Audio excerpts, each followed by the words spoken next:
Number 30, Picross 3D. Picross 3D adds depth to the original classic Picross concept from the original Game Boy. You have a bunch of blocks connected together, and on the edges of the blocks, top and bottom, you have a number giving a clue as to which blocks to chip off with your stylus and which ones to leave intact, thereby exposing a shape. There's also an editing mode where you create puzzles and share them online with other players. It's a very addictive game. Just when you think you don't want to solve another puzzle, you're tempted to solve just one more.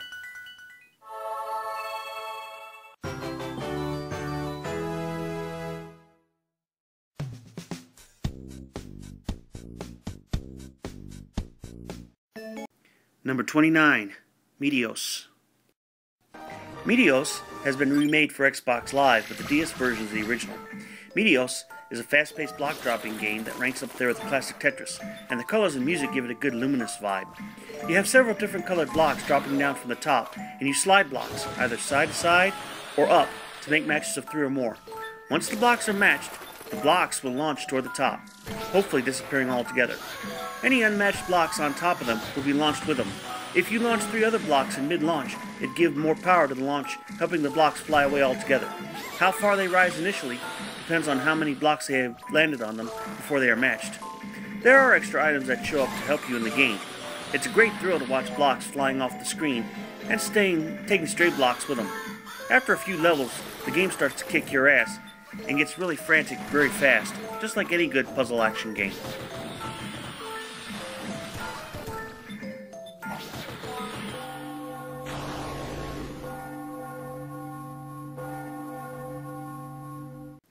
Number 28, Trauma Center Under the Knife.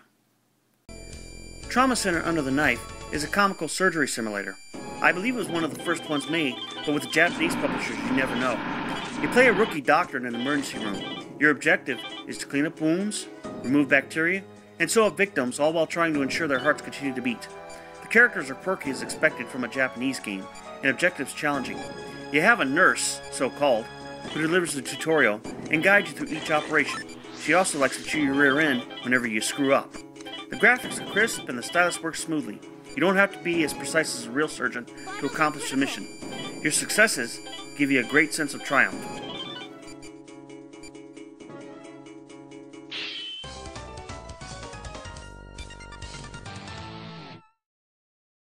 Number 27, Kirby Mass Attack. There are 3 other Kirby titles for the Nintendo DS, and all of them are pretty good, but Kirby Mass Attack, released just this year, is the best and most challenging of the 4. I think this is the toughest Kirby game to defeat. Instead of just one Kirby to get you through objectives in a stage, you control up to 10 of them in a cluster. Most of the puzzles require multiple Kirbys for weight or to defeat most monsters, and sometimes you don't have all the Kirbys available at the time. If all 10 of your Kirbys perish, you lose the game. The graphics, as per usual for a Kirby game, are gorgeous, and the music is outstanding. It's a great mixture of puzzle and platforming, along with a decent challenge that makes this game great. Number 26, Ninja Gaiden Dragon Sword. Ninja Gaiden Dragon Sword is easier than its console counterparts, but just as fun. While playing, you hold the DS as if you were holding a book vertically. The action and obstacles are varied, and the movement is quite fluid. The stylus controls are intuitive after a while, and it's a very good looking game. It's probably one of the best sword-slashing action games for the DS.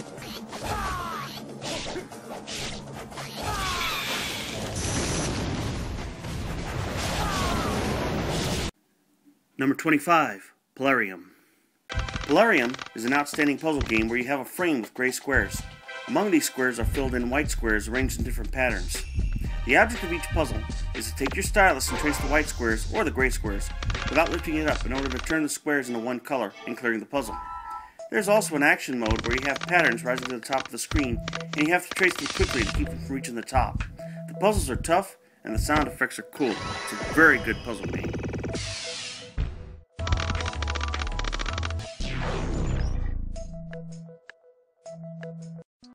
Number 24, Mario vs. Donkey Kong Mini-Land Mayhem. Mario vs. Donkey Kong Mini-Land Mayhem is reminiscent of the game Lemmings, only more leisurely paced with brighter graphics. The idea is to deploy several mini-Marios in a room to help flick switches, overcome obstacles, and outwit enemies in order to help the little Marios complete objectives and then escape from the room. The puzzles are clever, and the graphics are what you expect from a good Mario game.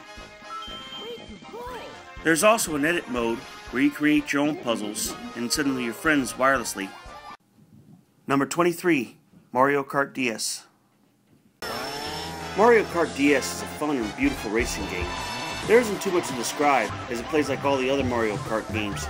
It has most of the tricks from the old console versions. The tracks are colorful and the game is really fast-paced. The animation is really smooth. I love that it provides a challenge without being frustrating, and I actually get to win some races once I get used to the tracks. Number 22, Advance Wars Dual Strike. Advance Wars Dual Strike is the NDS sequel to the classic turn-based war game released for the Game Boy Advance. Don't let the cartoony graphics fool you. The game is deep, and the animation between battles is excellent, with a deep sense of triumph with each victory. Later battles involve doubling up your generals to conduct what they call dual strikes. Basically, 2 turns one after the other that adds yet another spin. But be careful, the enemy can do them as well. It's an excellent war game, especially for you armchair generals out there.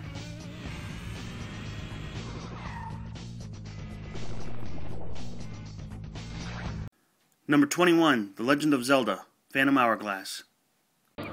Legend of Zelda, The Phantom Hourglass, is in my opinion the better of the 2 Zelda games released for the DS. The game appears to be an unofficial sequel to the GameCube's Legend of Zelda, The Wind Waker. Each Zelda game has its own unique hook that the games revolve around. For this one, it's the Phantom Hourglass, which Link has to fill with more and more sand to survive deeper depths of the poisonous atmosphere in the Temple of the Ocean King. He has to return there several times throughout the game to find the maps he needs to find the ghost ship, which has kidnapped his friend. As per usual, Link finds himself in many cool and unique adventures along the way.